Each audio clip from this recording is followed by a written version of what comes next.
Kita kembali dalam diskusi kita malam ini dan sebelum kita lanjutkan dialog, kita akan putarkan ini ada pernyataan dari Dirjen Pas mengenai Permen nomor 10 tahun 2020. Ada kekhawatiran penyebaran yang begitu meluas, gitu ya.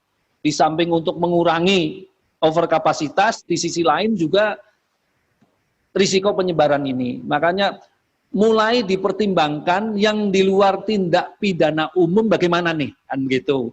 Penjelasan Pak Menteri kepada anggota DPR tadi, kalau toh untuk narkoba yang pidananya 10 tahun ke bawah. Tipidumnya ini kan yang narkoba termasuk tindak pidana umum ya begitu, yang tidak terkena PP 99 itu kan yang di bawah 5 tahun. Jadi ini akan mengatur yang 5 tahun sampai 10 tahun. Ini poin pertama nih, kan begitu ya. Masih mempertimbangkan nih lagi bagaimana nih caranya. Terus kemudian seperti pesan daripada beliau-beliau anggota DPR, bagaimana dengan mereka-mereka kelompok rentan. Ada ibu-ibu yang punya bayi, menyusui, hamil. Bagaimana yang sangat rentan adalah lansia. 60 tahun ke atas bagaimana? Terus bagaimana yang sakit kronis atau sakit bawaan yang kemudian lewat saja corona langsung bisa kesamber itu. Nah, itu terus yang difabel atau disabilitas. Nah, pengertian Pak Sesdijen Pas adalah yang sepanjang hari itu narapidana memang membutuhkan bantuan dari petugas 24 jam setiap hari. Nah, itu lagi dipikirkan untuk sedang dipertimbangkan ini, kan begitu, sedang dipertimbangkan begitu ya. Dan apa namanya tadi penyampaian Pak Menteri memang coba akan disampaikan di ratas nanti. Ya, kalau memang dari apa namanya anggota DPR seperti itu arahannya dari ratas itu baru kita kemudian tindak lanjuti. Ya, itu tadi pernyataan dari PLT Dirjen Pas mengenai kebijakan Permen nomor 10 tahun 2020 ini. Saya ke Mas Oce. Mas Oce, masih dengan kita, Mas? Ya, ya. Mas, kan jelas tadi kalau kemudian syaratnya adalah pidana umum begitu. Kalau kita teliti lebih lanjut memang akan mempertimbangkan untuk kemudian revisi PP 99 tahun 2012 ini akan mengarah ke sana. Tapi yang menjadi concern sebenarnya aspek apa sih yang harus masuk dalam kriteria ini? Apakah bobot kejahatannya atau apa? Ya, sebetulnya gagasan 30.000 diberikan bebas bersyarat atau asimilasi, saya kira itu baik-baik saja ya dalam konteks tadi kita bicarakan soal mengatasi overkapasitas di lapas. Dan memang persoalan overkapasitas di lapas Indonesia itu memang sudah sangat tidak bisa ditoleransi begitu. Memang harus dicari kebijakan-kebijakan yang luar biasa untuk melakukan mengatasi persoalan itu. Tetapi jangan sampai kemudian kebijakan itu diboncengi oleh gagasan-gagasan lain yang bisa saja itu nanti merusak sistem yang sudah dibuat. Nah, menurut saya problemnya sekarang adalah pemerintah konsisten saja dengan kriteria yang sudah dibuat. Misalnya kriteria tadi yang sudah disampaikan, tindak pidana umum, kemudian ada pertimbangan-pertimbangan kemanusiaan, ada soal umur misalnya, kemudian ada soal berapa lama dia sudah menjalani masa pidana, misalnya 2/3 dari hukumannya. Kemudian kriteria ini dibuat kemudian secara konsisten diterapkan di lapangan dan hindari kemudian memasukkan gagasan-gagasan lain yang justru menimbulkan pertanyaan begitu. Tapi nanti ya, takutnya ada gagasan misalnya kenapa napi korupsi harus menjadi sesuatu hal yang perlu dipertimbangkan begitu.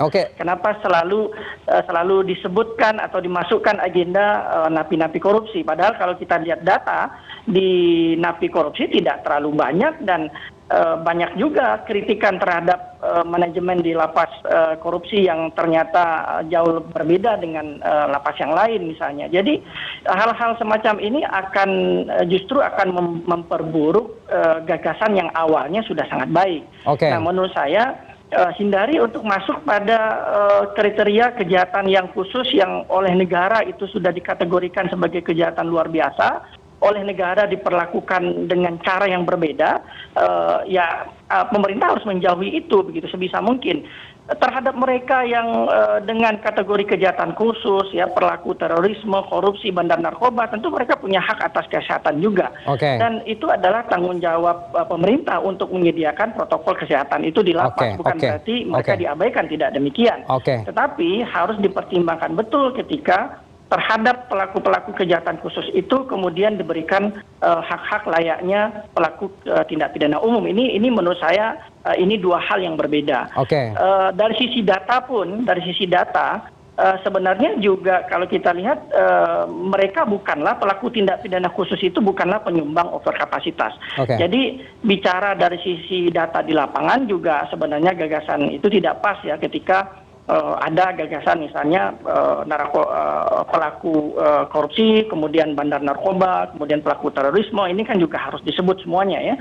Di PP 99 itu sudah dibatasi, tiba-tiba nanti kalau dimasukkan di dalam agenda yang sekarang menurut saya ini akan jadi problem.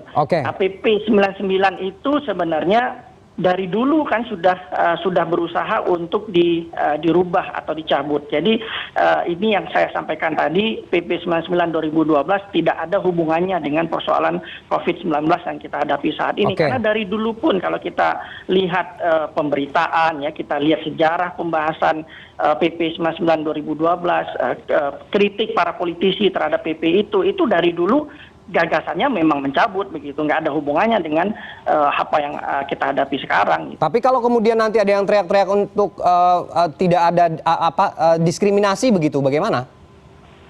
Ya saya kira tidak ada diskriminasi ya di PP 99 2012 semua hak itu diberikan, cuma memang ada tambahan syarat yang harus dipenuhi kan begitu ya. Jadi PP 99 tegas menyatakan memperketat, bukan kemudian menghilangkan hak remisi, hak asimilasi, hak bebas bersyarat itu tidak dihilangkan. Cuma ada syarat-syarat yang jauh lebih khusus diberlakukan bagi mereka yang melakukan tindak pidana khusus juga. Dan PP 99 2012 itu sudah pernah diuji di Mahkamah Agung, berkali-kali digugat di Mahkamah Agung, dan kemudian Mahkamah Agung mengatakan PP itu tidak melanggar undang-undang pemasyarakatan. Jadi PP itu juga tidak melanggar hak asasi manusia karena tidak ada hak yang dihilangkan, tidak ada juga fasilitas yang dihilangkan dari PP itu. Nah sehingga persoalan legalitas PP itu sudah teruji, kemudian persoalan praktiknya juga selama ini tidak ada hambatan yang sangat berarti. Karena tetap napi korupsi itu bisa diberikan remisi, tetap bisa diberikan bebas bersyarat, tetap bisa diberikan asimilasi selama mereka memenuhi syarat-syarat yang ada di PP 99. Oke. Apa jangan-jangan ini Mas Oce karena bunyi di PP 99 itu juga ada koruptor yang usianya di atas 60 tahun. Kan banyak tuh koruptor yang di atas 60 tahun, koruptor kelas kakap begitu. Apakah ini kekhawatiran juga jangan-jangan dari Pekat? Iya. Jadi ya memang soal umur ini kan perdebatannya panjang ya. Dulu kan ada juga salah satu koruptor yang dibebaskan karena alasan kemanusiaan, kemudian alasan kesehatan. Tapi begitu dibebaskan ternyata baik-baik saja begitu karena ternyata ada yang melihat aktivitasnya normal dan seterusnya. Dan berkali-kali kan soal remisi, soal bebas bersyarat koruptor itu selalu disorot ya karena memang korupsi ini kan kejahatan yang mendapatkan perhatian yang sangat luar biasa di negara kita dan negara juga memperlakukannya juga sangat luar biasa begitu, sehingga wajar menurut saya jika ada kekhawatiran soal masuknya agenda-agenda untuk memberikan perlakuan istimewa kepada para narapidana korupsi itu. Dan pada titik inilah sebenarnya kritik itu diberikan. Jangan sampai kemudian memperlonggar sehingga ada keistimewaan yang akan diberikan kepada mereka yang tidak berhak.